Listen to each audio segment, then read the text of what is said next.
혹시 아니 왜 우리는 이렇게 열심히 사는데 행복하지 않을까? 이런 질문 한 번쯤 해보신 적 있나요?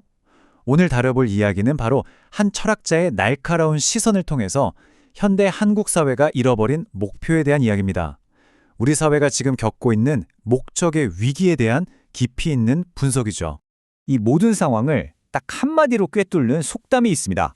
바로 염불에는 관심이 없고 잿밥에만 관심이 있다는 말인데요.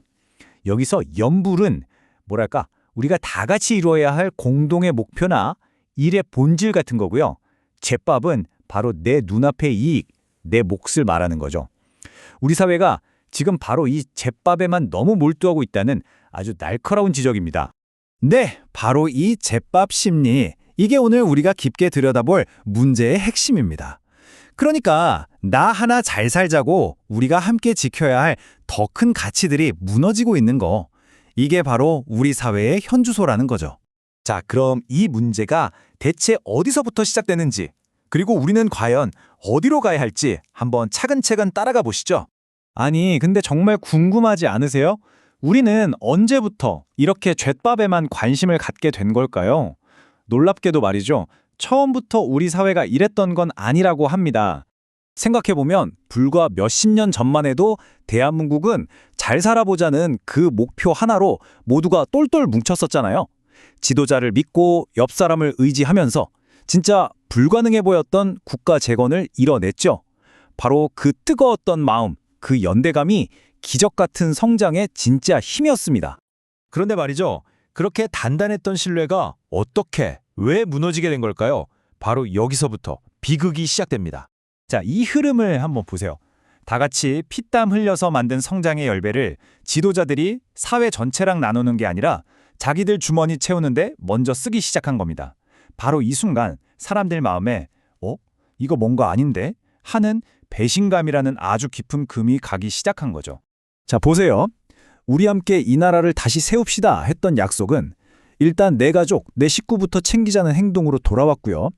여러분의 희생 꼭 보상받을 겁니다 했던 말은 그냥 텅 빈 메아리가 되어버린 거죠. 이 엄청난 약속과 현실의 차이 속에서 사람들이 무슨 생각을 했겠어요. 이제 아무도 믿을 수 없구나. 나라도 내 몫을 챙겨야겠다. 바로 이렇게 잿밥 심리가 우리 사회에 마치 전염병처럼 쫙 퍼져나가게 된 겁니다.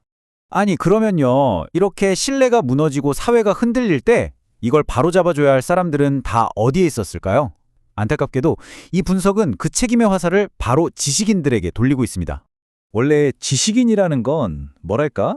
캄참한 밤길을 비추는 등불 같은 존재여야 하잖아요.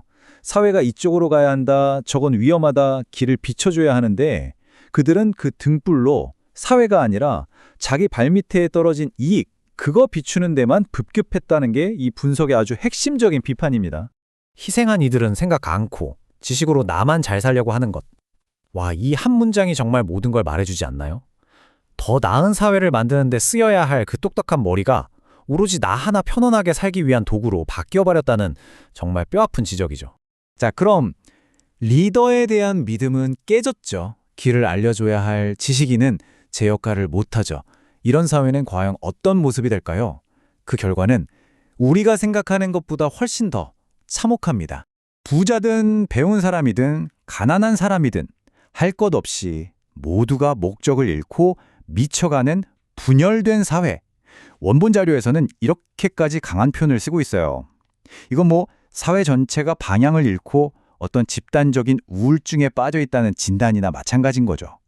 그리고 그 고통은 결국 이런 비극적인 숫자로 나타나고 맙니다.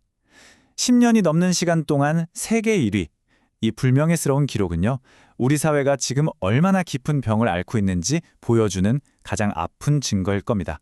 마치 단단하고 튼튼했던 큰 나무가 각자 자기 이익만 챙기려는 톱질에 수많은 가지로 쫙쫙 쪼개져 버린 것처럼 우리 사회도 그렇게 산산조각이 났다는 겁니다.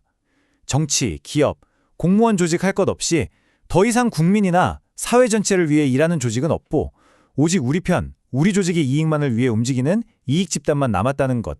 이게 이 분석이 내리는 냉정한 진단입니다. 자, 이렇게까지 듣고 나면 정말 암울하죠. 그럼 과연 희망은 없는 걸까요? 다행히 이 분석은 절망에서 끝나지 않습니다. 우리가 나아가야 할 새로운 길을 제시하고 있거든요. 그 시작점은 바로 우리가 잃어버렸던 목적을 다시 생각하는 겁니다. 여기 기업의 3단계를 한번 보시죠. 첫 번째는 그냥 돈 버는 게 목표인 장사치. 그 다음은 어떤 이념을 가지고 회사를 성장시키는 기업인. 그리고 마지막 최고 단계가 바로 모든 사람을 이롭게 하는 사업가입니다.